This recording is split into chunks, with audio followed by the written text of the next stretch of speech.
this.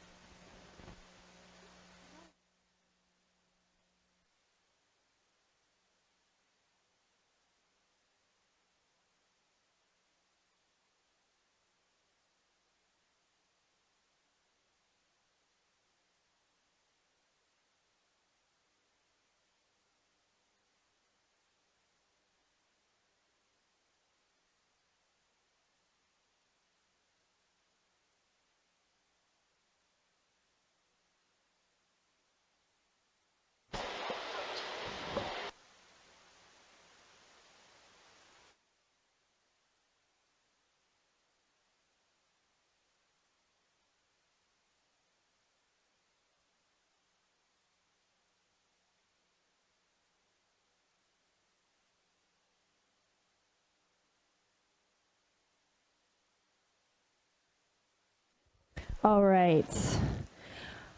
Piper, my microphone keeps kind of cutting in and out. I called AV, so hopefully you'll be able to hear me. Okay. But we'll go ahead and see what we can do. Hopefully we can get through it with our microphone working. But good morning, everyone. My name is Siobhan. I'm a staff member here.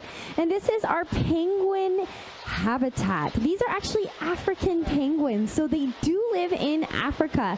They actually live in South Africa and off the coast of Namibia. And I actually have a picture here. Our habitat that we have here is modeled off a real beach in South Africa called Boulders Beach that looks like this. I did a pretty good job of making it look like that, right?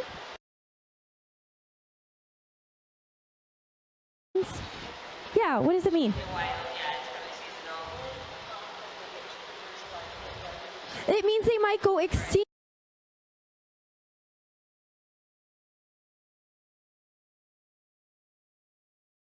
Now, are you all ready to meet our biologist? Yeah? Okay, I'd like to introduce everyone to Piper. Good morning, Piper. Good morning. Hi, Siobhan. Hello. Hi, everybody. I think we're all pretty excited to see these penguins be fed, to see you all this morning. Yeah. Now, Piper has a bucket of food. What do you think we're feeding our penguins here at the Academy? Everyone said fish. Is that correct? Oh, yes. You guys are so smart. Yes, we're feeding them fish today here. We have a big bucket of fish. I'm going to feed these guys as they come up to me. I'm not going to get in the water. These birds are going to get out of the water. And as they come up to me and they step up on this little platform, I'm going to reward them with a fish.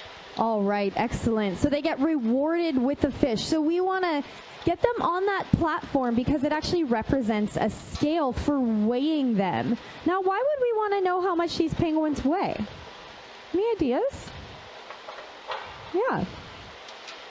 It might tell us about them, right? Yeah, so if we can get a weight on them and we track that every day or every week, it might let us know if they are gaining weight or losing weight, or if they're eating more or eating less, which might mean that they're feeling good or maybe not so good, or maybe that they're about to lay an egg or something like that. So we are training them so they get positively rewarded with a fish when they step up on that scale. Because, Piper, is it very easy to pick up one of these penguins and put them on a scale? No, it's not. These guys are pretty good at being pretty rambunctious in here, and they've got wings that they can use to flap. They actually use them as weapons in the wild, and beaks too that they can use to peck. So they don't like to be picked up. We don't necessarily want to pick them up. We don't want to make them have to do anything they don't want to do. So if they step up on that scale, it's really great for both of us. Now, in the wild, in South Africa, these penguins would be eating sardines and anchovies. Do you think that that's the same kind of fish that we're feeding them here? Is that what Piper is feeding them? Maybe. I see some nods, yes, some no. What kind of fish are we feeding them here? We are not feeding them sardines and anchovies. We are feeding them herring and capelin, so two types of fish that I have in this bucket. The big guy is a fatty fish called herring, pretty stinky. And then we also have a little fish. He's also pretty stinky. He's a little protein-based fish. He's called a capelin. And really cool about these two types of fish is that these fish are sustainable. So that means it is responsibly caught from the oceans. These penguins, like Siobhan, and you guys were so smart, you guys knew what endangered meant. It means that they could go extinct. We want to make sure we're not taking the fish that they need out of the ocean, so we feed them something a little bit different here where we can. Do any of you like to eat fish, seafood? Yeah, so we can actually help out too. If we eat seafood that's sustainable, that can help African penguins and all the animals that live in the ocean that rely on that food, or they might be in the way of fishing practices and things like that. So sustainable seafood means that it's not taking too many fish out of the ocean, too many seafood out of the ocean, but it also means safe fishing practice, which is great for all of the life in the ocean. So there's actually an app that you can download called Seafood Watch. I also have some physical cards you can take after the program, and that's one great way that we can help African penguins and animals that live in the ocean all around the world. That's really important. Really important. Now, Piper, we have some other human friends in there in addition to our penguin friends. What's their job? What are they doing today? Yeah, my friends in here are are taking record of who's eating what type of fish when I feed them. So you guys just saw me feed this bird over here a fish. So my friend Cindy has this clipboard, and what she does is she records if I fed that bird a herring or if I fed it a capelin. And taking a record of what we feed the birds really helps us know how they're feeling. It's kind of like if we start eating a lot, or if we kind of lose our appetite for a little while, it might mean something. So that's why we take record of who's eating what. Now, when they're writing that down, they're writing which penguin is eating what fish. So how do you think we know who's who in here? Yeah. Kind of look very similar, so it can be hard for us to tell who's who. Birds that have a wingband on their right wing are boy birds, and birds who have that wingband on their left wing are girl birds. So we have boys and girls in here, but we also have birds that are couples. So that means that they can lay eggs together. They share a nest box, so this is their home. They share that together. We can tell who's...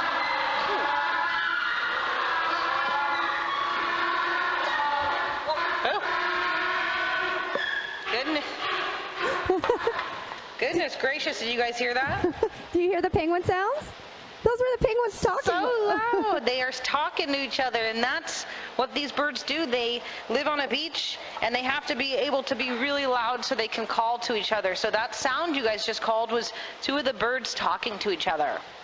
All right, yeah. So they make those communications so that they can maybe find their mate, or maybe let another penguin know if it's coming to its territory near its nest box. They are very protective of their nest boxes, and so that's a way that they can communicate. Now, Piper, there is a penguin standing next to you, not the one that's eating, but closer to the scale that there's actually two of them. Two of them. You have your hands on them. I'm going to grab Their them. coloration is different. Are they different kinds of penguins? Yes, they are different. They're not different types of penguins. Look at them. They're showing off. They're coming over. There we go. There they are. These guys are brothers. They are young birds. Getting a little feisty, too.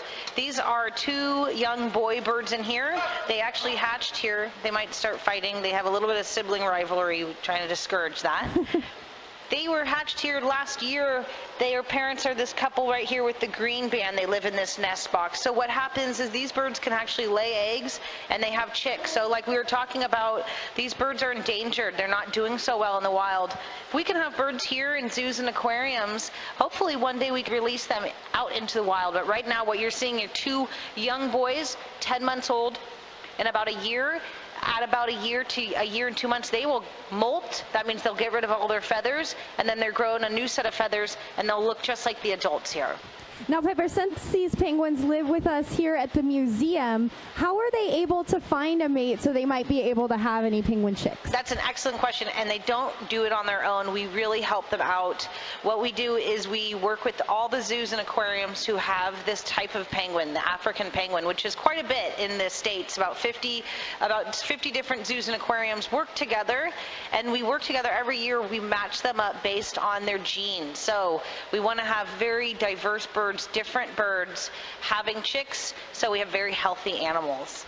That's right. So that's a great way that we can keep these penguins in our care nice and healthy. And we also work with another organization that actually works in South Africa. And Piper, I believe you're going there pretty soon, right? I am. I'm getting pretty nervous. In about 3 or 4 weeks, I'm heading to South Africa. So I'm going to get on a plane, go to Africa where these guys live, and I'm going to be able to help at a place called Sandcob. And Sandcob is a great place where these guys live in the wild, but people help them when they are abandoned, when they need lots of food, and they need to be released into the wild. So they help with things like oil spills, cleaning birds up. They help with chicks who need a lot of feeding. So that way we can help those birds out in the wild. Does anyone here want to go to South Africa and help Piper? Yeah. Well, so much fun. Yeah, someday you can actually volunteer if you want to. They do need people to help Absolutely. out. But there is a way that you can help out just by being here today. You're helping. But also if you go to our Penny Crusher by our Lab Junior store, proceeds from that go to Sandcob. And that helps with a lot of things, including all the food that they need to eat. They're eating a lot every day. They eat a lot every day, especially babies. They eat so much. They need to get fed at least 3 or 4 times a day, go through a lot of fish. Here and in the wild, these guys can eat a lot. They can eat up to about 1 pound of fish per day. So that's a lot of food to feed. That's a pretty good amount. All right, well, Piper, I'm going to see if there's any questions out there. Sounds if you have good. a question, you can tell me, and then I'll tell Piper. What's your question? What are they? Like what kind of animal? Yeah, that's a really good question. So what kind of animals are African penguins? That is a very good question. They are birds. Penguins spend a lot of time in the water, most of the time in the water, and they don't fly. So we don't always think of them as birds, but they are. They still have these awesome wings. They have feathers, and they have these beaks that they have too. They are birds, but they are evolved, so they are really specially built for swimming in the water and hunting fish, not like some birds who fly. Yeah, so over millions of years, they adapted, they changed in order to get that food that's in the ocean, and so now they swim instead of fly. Do you have a question? You can stay there, that's fine. Yeah, so the question is kind of a continuation of what we were just talking about. Why can't they fly? Is there kind of a reason? There is a reason, and so like Siobhan said, these guys have spent millions of years evolving or becoming what they are today. So they are birds. They at one point did fly, but where they live is really close to the water, and it's in the water. They spend so much time, and that's where the food is. So they've developed, or they've built their bodies to be really good swimmers, and that's why they can't fly. They need to hunt those fish in the water. Yeah, so it all kind of has to do with the food that they need to eat. That's where it was, and that's where they started going. Yeah, what's your question? That's a good question, too. How long does it take them to grow up and be adult penguins? That's a good question. So you guys can see these boys, they're still just young birds. They are still being a little testy with each other. You guys can see that they are pretty much the same size as these big penguins, these adult penguins. They grow up really quickly size-wise. So at about 1 year, maybe 2 years, these guys become adults. So it's very different than us humans. It takes us quite a bit of time to become human, to become adults. But these guys need to get out there. They need to start hunting for food really early on their own, and they need to find a mate early on in their lives. So these guys become adults at about 1 to 2 years old. And they live about 12 to 15 years. So becoming an adult at about 1 year old kind of makes sense for that time frame that they have. Now, that's if they live in their natural habitat. Here in a habitat like what we have, they can live to 30, maybe even 40 years old. There's some that have been recorded to live up to 40. Okay, I think we have time for maybe 1 or 2 questions. Yes. How do we know that they're a couple? Yeah, so Piper was talking a little bit about how we do introduce them to each other. So sometimes we'll get another penguin from another zoo. We're part of this big organization or network. And so how do we determine, you were saying it's based on their genetics.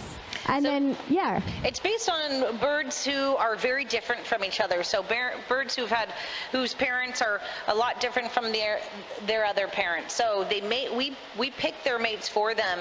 And once we've picked their mate for them to come in, and sometimes that happens, sometimes birds will lose their mate. We need to get them a new partner. We will actually introduce them to each other, and then what we call pair bond. They develop a really tight bond with their mate. You guys can see that the birds who have the same color wing bands tend to stay together most of the day. That's right. So that's how we can tell from here, is by looking at those wing bands and seeing if they're the same color. There's a lot more hands. I'm going to take one more question, and then I'll take the rest after. What's your question? Oh, good question. So the question is, why do penguins live in Africa too?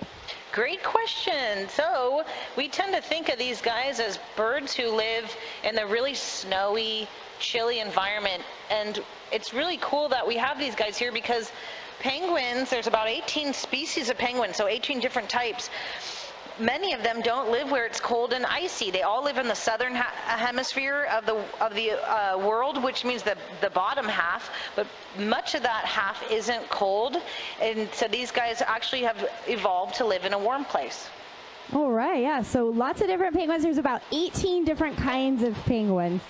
All right, well, I see some more hands, so I'm going to stay right here. You can come on up after me, or come on up to me after the program if you want to ask. But we want to thank you all so much for joining us, and thank you, Piper. Thank you, guys. Have fun today. Thank you, Siobhan. Thanks. Have a good day.